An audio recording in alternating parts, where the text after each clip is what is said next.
The sun hung over Rome like a crown of fire, blazing across the fields where 10,000 soldiers stood in silence, their armor gleaming like molten gold beneath the sky.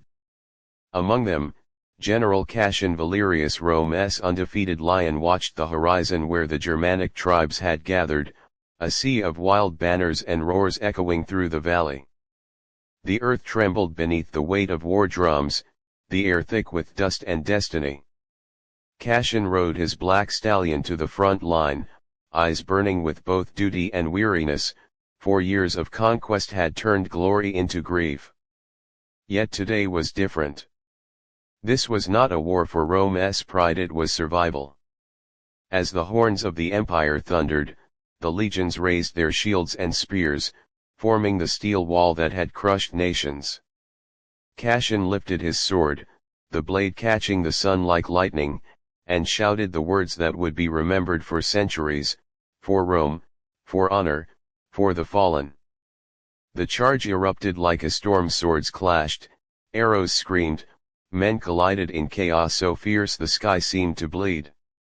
Cassian fought like a god among mortals, carving through enemy lines, his armor drenched in sweat and fire. But amid victory's roar came betrayal when he looked back. A banner of Rome burned behind him. His emperor, Marcus Severan, had sealed a darker fate. While Cassian led the war, assassins struck his home, his wife and son were slain, his loyalty repaid with ruin.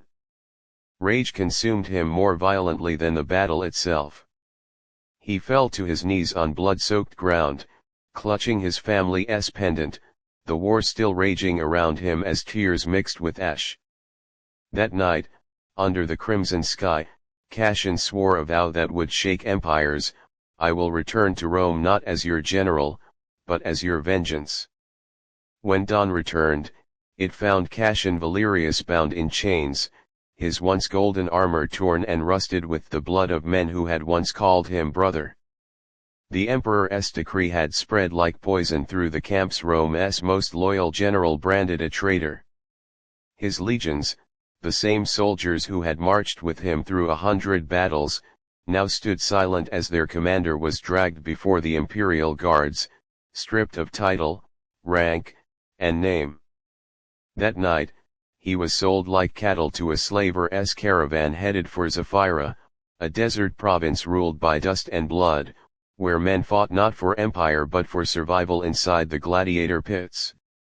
For weeks, Cassian endured the March sun burning his skin, chains biting into his flesh, haunted by the memory of his wife's laughter and his son's last words echoing like ghosts in the wind. When the caravan reached the arena, a great iron gate opened to reveal a pit where men roared for blood. Cassian was thrown into the darkness, his body breaking but his spirit unyielding. There, he met Tauron, a giant Thracian warrior who had once slaughtered an entire Roman patrol, and Nyssa, a silent assassin whose eyes carried the fury of lost kingdoms. They trained together under the whip of a cruel master, the air thick with the stench of sweat and death. Days became weeks, pain became purpose. Cassian learned to fight not with formation and strategy, but with raw instinct to strike fast, kill clean, and live another day. The arena became his world, the crowd his new army. When his first fight came, he was thrown against 3 men, mercenaries armed with spears and hatred. The gate opened, the drums thundered, and Cassian walked into the sand as the sun cut through the iron bars like fire.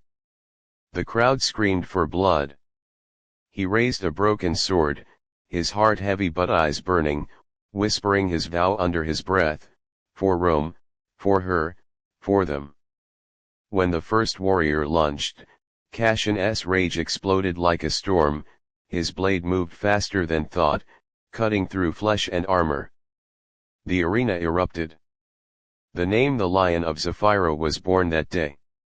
And as he stood victorious, the emperor's emissary hidden among the nobles in the stands watched in silence, realizing that the ghost of Rome's greatest general had risen again, forged anew in chains and blood. Years passed, and the name Cassian Valerius became a whisper that traveled from slave pits to imperial courts, from the mouths of beggars to the ears of kings. The Lion of Zephyra had become a legend, undefeated in the arena, loved by the people, feared by his captors. Yet behind every roar of victory, his heart still carried the silence of loss. One night, under the dim torchlight of the arena corridors, Nyssa approached him with a parchment sealed by the Emperor's own crest, an invitation to Rome's grand festival, where the Empire's greatest gladiators would fight before Emperor Marcus Severan himself. Destiny had called, and Cassian answered without hesitation. The journey to Rome was not of triumph, but of ghosts, each mile reminding him of what had been taken, each dawn whispering the names of the dead. When the great Colosseum gates opened, 50,000 voices thundered through the air. The emperor sat high upon his golden throne, oblivious that the man walking into the sand was the same general he had betrayed. Cassian stood in the center of the arena, armored in black and silver, the mark of a gladiator carved over the heart that once carried Rome's banner. Trumpets blared. The emperor raised his hand, commanding the gates to open, and from them came the Praetorian Guard, Rome's finest killers, armed to the teeth. But Cassian did not tremble. The moment blades clashed, the Colosseum became a storm of fire and steel. Cassian fought like a spirit of vengeance, his sword singing through the air, his every strike fueled by justice long denied. One by one, the guards fell, the sand turning red beneath their armor. The crowd roared not for Rome, but for the nameless warrior who fought with the heart of a god. When silence finally fell, Cassian stood alone, surrounded by the fallen, and raised his sword toward the emperor. Recognition flickered in Severan's eyes, fear followed. Cassian climbed the steps, slow and steady, his armor soaked in the blood of betrayal. Standing before the man who had destroyed his life, he spoke not in anger, but in truth. You taught Rome that loyalty was weakness. Today, I teach Rome that honor never dies. With one final strike, justice was done. As Cassian collapsed upon the marble floor, the crowd rose in thunderous applause, not for a murderer, but for a man who had reminded them what it meant to be Roman. As his life faded, he saw his wife and child waiting for him in the light, smiling.